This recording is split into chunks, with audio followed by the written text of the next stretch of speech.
Well, there's a lot going on in the world. Obviously, we had a great election, but none of that changes the fact that the biggest thing going on the planet is Western governments turning their guns inward against their own citizens. It is the overarching story of our lives and maybe for the duration of our lives. That's what we're up against now. Joining me now is somebody who has exposed much of that from within our government. Friend of mine, always love having her on, Miss Julie Kelly. Go subscribe to her Substack called Declassified. You will learn so much. Julie, speaking of the government pointing its guns inward, what are you hearing about potential pardons for these wonderful January 6ers who've been abused by their own government? So, Jesse, I think, there were a lot of internal and obviously open debate as to what a pardon would look like. Donald Trump talked about pardons on the campaign trail. I think his base of supporters is expecting broad-based, if not blanket pardons. But I will say, thank you, Joe Biden, to the extent that there's any good news to come out of his 11-year clemency for his own son. It is that a blanket pardon for J6 defendants, those who have been convicted and those who are just facing charges right now, I think makes it much easier for the president to do the same for these J6 defendants, regardless of the nature of their charges or the accusations against them. Julie, just to recap, because it has been a while since we've talked about this particular issue, what are the things the United States government did to these people?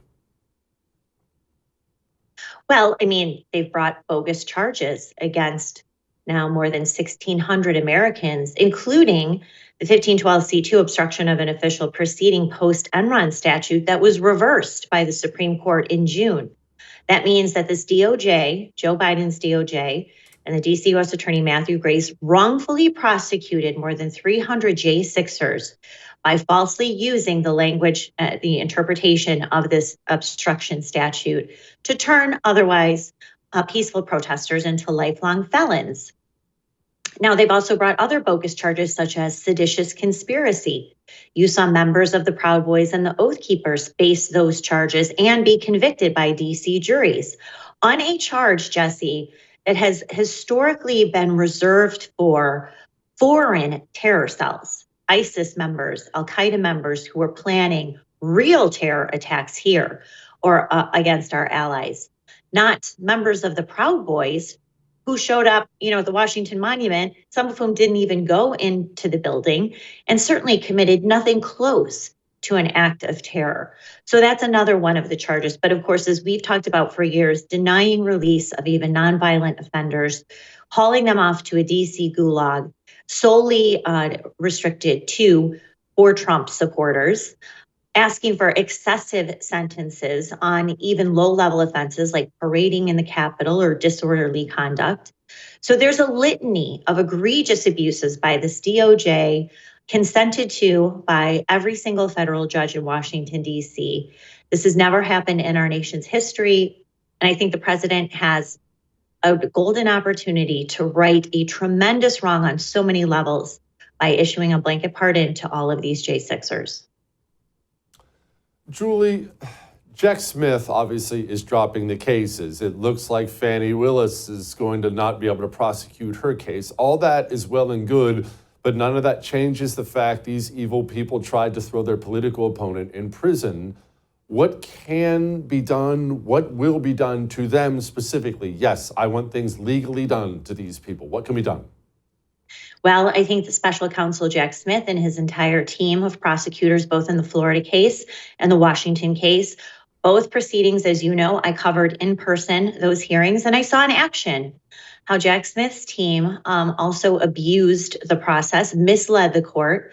In the Florida case, Jesse, I think, and that's the classified documents indictment that was dismissed by Judge Cannon in July, after she concluded that Jack Smith had been unconstitutionally appointed as special counsel.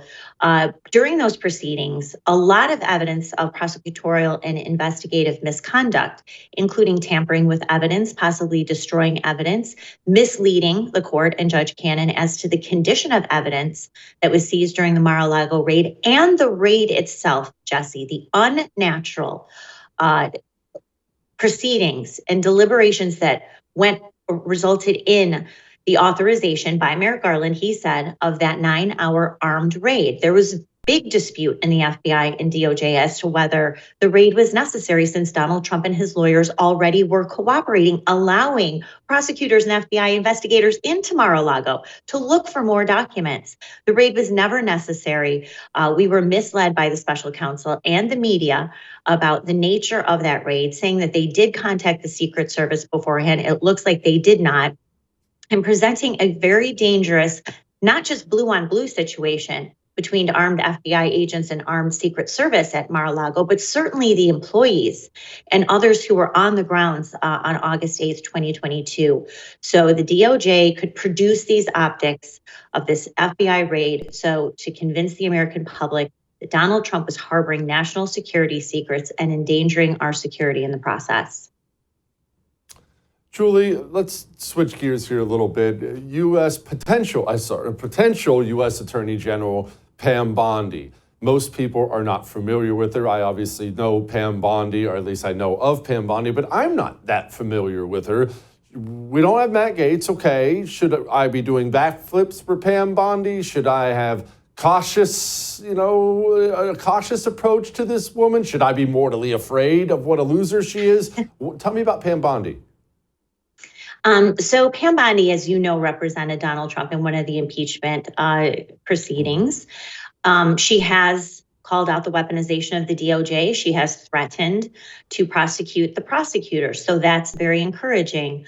I spoke with John Lauro, who was the president's attorney in the Washington J6 case against the president, and he gave a really glowing endorsement of Pam Bondi, knowing her for 35 years. That's on my X account, Julie_Kelly, too, the full statement that John Lauro made of his friend and longtime legal colleague, Pam Bondi. But I also asked John Lauro, who I respect greatly, why she had not made any comments about the political persecution of J6 defendants. Now, it could just be a matter she was never asked about it. She was never in a position to really make public statements. And so that's one area that I have found a little concerning, and I think others. But she is very loyal to the president. The president trusts her legal judgment, as do his team around him. I think that she will follow through on his marching orders related to the Department of Justice and FBI, which is cleaning it up. We want it dismantled. Of course, you and I do. Very encouraged, though, by the nomination of Kash Patel as FBI director, because I know he will do that. But I have to believe at this point that Pam Bondi will follow through on the president's promises related to holding accountable those who have destroyed the public's trust in the Department of Justice and the FBI. Okay. See, I feel better. That's encouraging. That is encouraging. I was extremely... Go ahead. That's what younger sisters are for. I'm here to make you feel better, Jesse. That's what Mom told me to do. That's not right. All right, so Kash, is he going to get through, Julie? Because I agree. I'm thrilled it's going to be Kash, and we all know what that man's capable of. But the fact that he's capable of and has a desire to do things like clean out the rot lead me to believe I don't like his chances. Talk me off the ledge. Right. And I mean, I think also we both know Kash. Kash has had a front row seat since 2017 when he and Devin Nunes uncovered and blew open FISA-gate, Russiagate. And Kash Patel has seen the dirty dealings of this FBI and DOJ for nearly a decade. That's why you see the meltdown by the Never Trumpers and the Democrats and the news media, because they know he knows where all the skeletons are hiding. He knows the dirty rats, not just at FBI headquarters in Washington, but that have infected all 56 FBI field offices. And he is so smart. Of course, he's been a public defender and he's been a federal prosecutor, a top investigator for Congress, and of course, an aide at the department, top aide at the Department of Defense.